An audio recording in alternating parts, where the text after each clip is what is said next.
Bu poroda sıyırlarının sütleri bik tәмле, mайлы. Майы күп. Икенене дә күп sütне бирәләр 25, 26, 28 литр. Гүзәлия Фролова хайваннарны җан җылысын биреп карый, тәмле итеп ашата, сава, асларын җыештыра. Хатын-кыз сөйләвенчә, сыер асрау җиңел эш түгел. Акчасын саналганы юк инде, күпме киткәне, бик күп китте. Миллионнан артык булгандыр инде.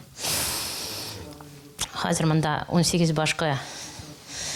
баш сыерга хуплаган бу мини-ферма.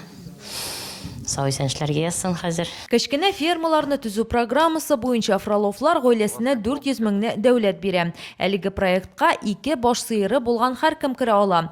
Фроловларның кечкенә хуҗалыгында төп продукт ул сөт. Каймак белән эремчекне үзләре өчен генә җитештерәләр. Монда бар бездә сыроварня. Алар бездән сөт алып, сыр ясыйлар. Йогуртлар ясыйлар алар үзләренең бизнеслары инде. Без только сыерларны савып, сөт алабыз. Көненә где-то 100-20 литр. Кечкенә ферма эшчәнлеге белән танышырга авыл хуҗалыгы идарәсе җитәкчесе һәм авыл башлыклары да килде. Матур гына, кичкенә генә булса да, үзенә карата бер ферма төзеп куйдылар бит.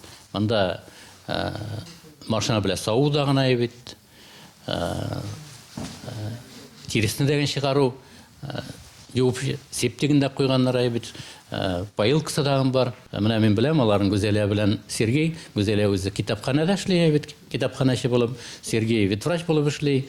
Алар үзләренең семьясы белән, әти-әниләр белән бергәләп. Билгеле булганча районда 11 мең шәхси хуҗалык бар. Тик шуларның 15% гына терлек тота икән. Чөнки бу зур тырышлыкны таләп итә, ди Альфред Нигъмәтҗанов. Фермер булырга теләүчеләргә ярдәмне җирле хакимият тә күрсәтә. Рушния Сибатова, Алмаз Кашаев, Рафаэль Рәкыйпов, НТР яңалыклары.